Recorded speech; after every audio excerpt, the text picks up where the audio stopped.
Elections can be confusing, but we all know who to vote for. Now available in the Geekdom 101 official store, the Satan 2024 brand. You can get t-shirts, hoodies, a face mask, or a poster in tons of different colors and sizes, whatever you think looks the best for you and whatever size you would like as well. He's a former world champion. He saved the earth multiple times. And more importantly, he is a man who you can trust. Vote for Mr. Satan in 2024 and get your hands on the Satan 2024 merchandise right now. I'll leave a link down below. Last Saturday here on the channel, I dropped a video called Goku Saiyan Heritage and Acceptance, which I want everybody to check out if you haven't, because I'm very proud of that video. I worked real hard on it, and I think most of you guys will enjoy that.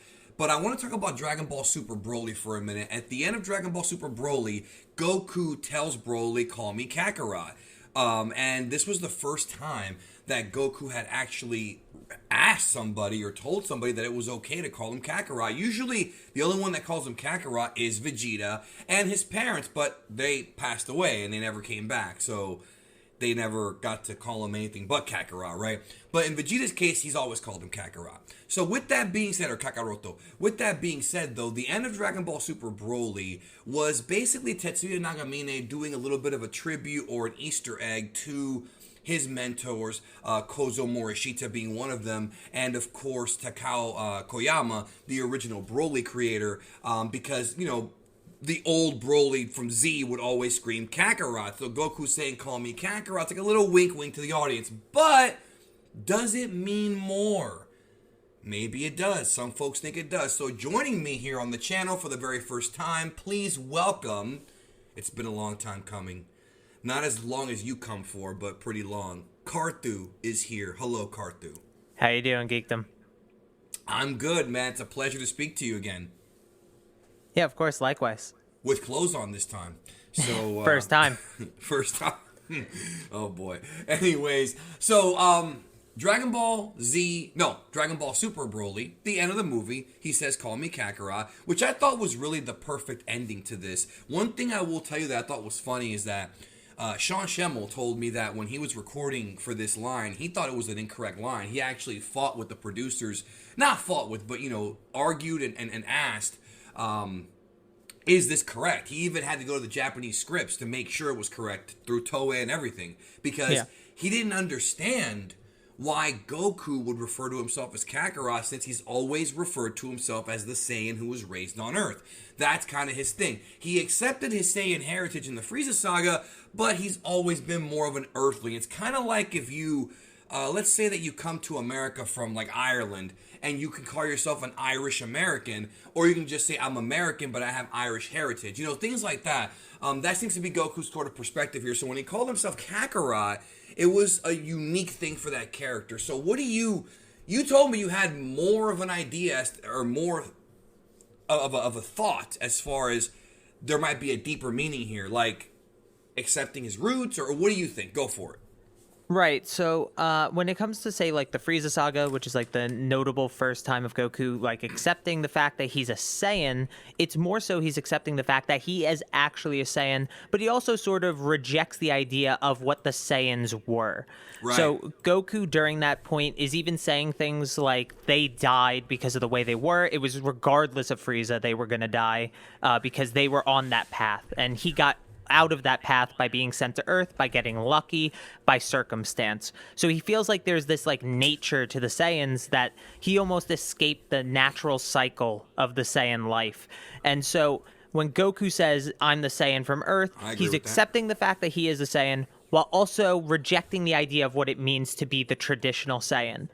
Right, and that's all. And that's all. I just want to say that's all true, man, because, you know, the thing that people they love to romanticize the Saiyans, like, oh, they should bring them back, when it's like, no, dude, like, they were not good people, yo. Like, there's a few good ones out there, like Gine and the rewritten Bardock, not the original, but they really weren't good people, yo. Yes, they were under Frieza for a long time, but they were pretty savage, and Goku is a pure-hearted, warm-hearted person.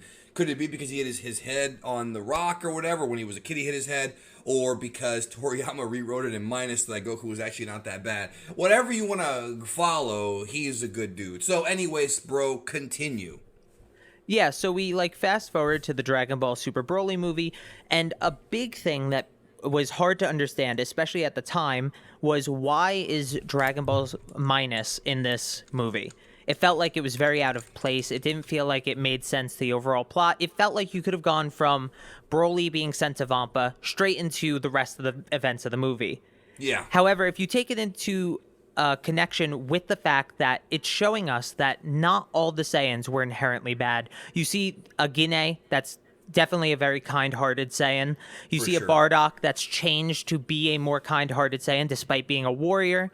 And you start to learn later in the movie that even someone like Broly, who has the worst circumstances for being raised, is someone that Goku can see and look at as a kind-hearted Saiyan. So what the movie, I feel like, is trying to do for us is to change our perception of what it means to be a Saiyan, naturally speaking.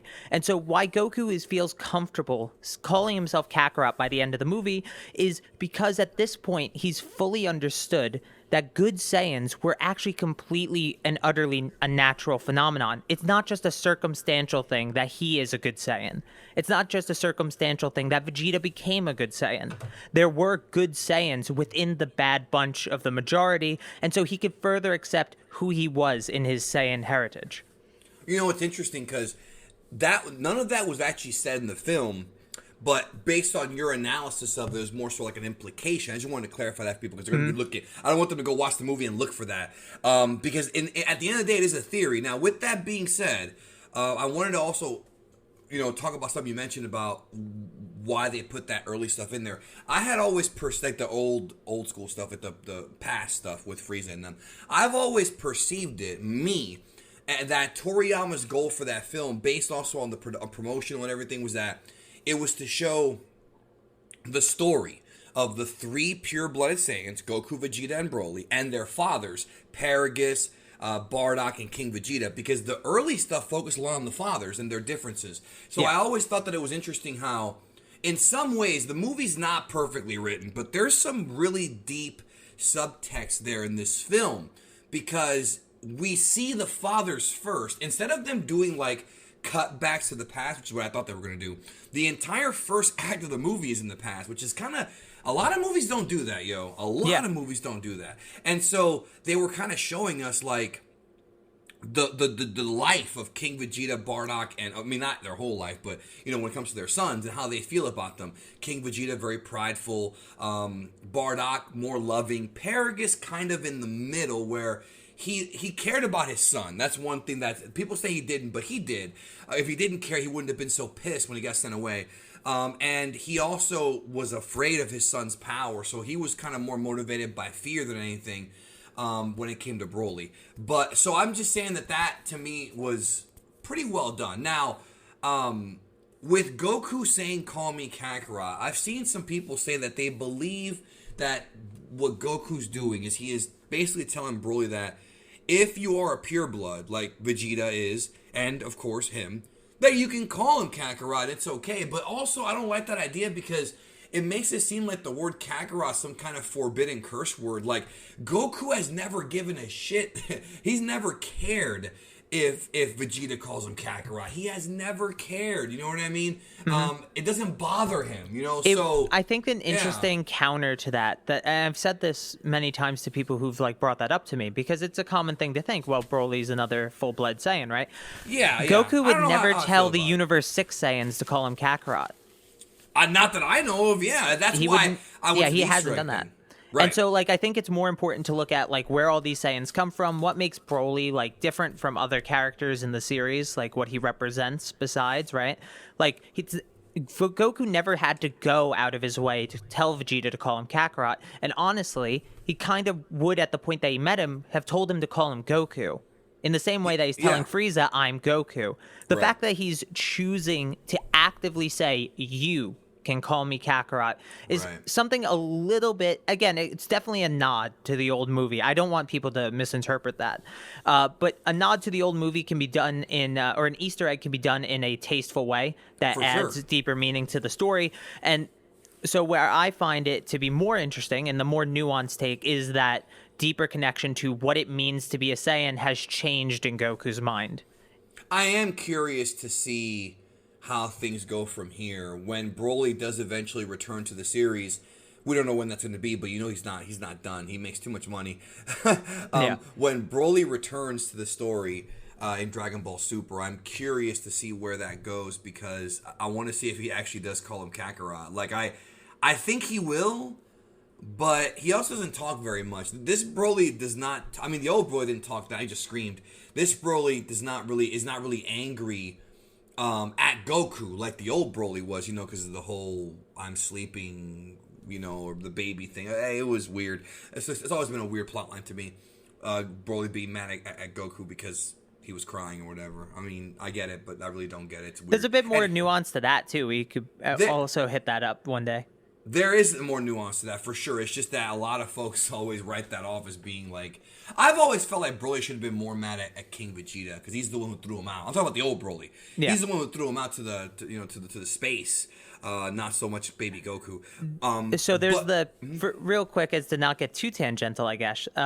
The thing with old Broly is Kakarot crying. The reason that made him upset, or Kakarot reminds him of a time that he was upset, is not because of the crying necessarily. It's because of the stabbing. PTSD. Yeah, the stabbing PTSD. Yeah. Yep. Yeah. No, it makes sense. It actually makes perfect sense. Again, that's not stated in the movie, but that's some nuance that you could pick up on. I wish we could. Well, I might. We'll see. We'll see what happens. I already. Go ahead. Yeah, with Dragon Ball, I think like a lot of people want it to, for some reason, things to be outright stated, where I can't stand that. The series is far more nuanced than people give it credit for. The series is way deeper than people understand, and it really irritates me when I spend time doing research and putting out a video for some jackass to say, "You're overthinking it." No, I'm not overthinking it, bro. I understand the culture. I understand Toriyama's history. I understand Toei. Like, this is not overthinking anything. Like, and now I'm not saying that you're 100% right, 100% wrong, but right. To think this way is healthy. If you are into any kind of fiction, whether it be Star Wars, Dragon Ball, Harry Potter, not everything has to be spoon-fed to you. You can figure things out by nuance and by clues and things like that. That's the fun part of it. But I do think that anime fans sometimes go the simple-minded route, and they think like the whole Goku and Beerus who's stronger thing. There's all these clues that tell you one thing, and people just, it hasn't been stated yet. But it's like, dude, like, it kind of has. It's one of those things that just kind of, I wish people would actually, I think my audience is a little bit better about this, but I wish people would actually, like, give it a chance and read or watch, because Derek Padula has put out, I think at this point, like 10 books on Dragon Ball, and they all cover the deeper aspects of the series, and I've agreed with like 90% of what he said. So, like, yeah, there's a lot of stuff in the series that Toriyama borrowed from Eastern and Western philosophy and Eastern and Western religion. It's not an accident, okay? It's not an accident. The Japanese are rich in culture, and that's when you get things like this. I'm sorry for going off on a tangent there. Like you said, not enough of a tangent, but...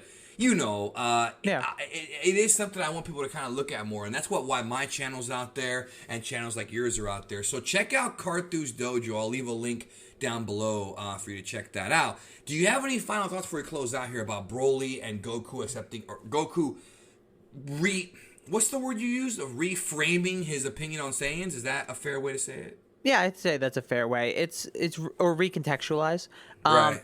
He's really just gaining a new understanding of what the Saiyans could be without the circumstances that he was given to be the way he is. Yeah. There you go. So let us know in the comments if you think Carthu is spot on with this, or if you have your own sort of idea as to why he said "Call me Kakarot" beyond just the Easter egg, because it could mean more. I mean, I would look forward to seeing where the story goes. And hey, thank you for being here, bro. Thank you for having me. Alrighty, we'll talk to you next time.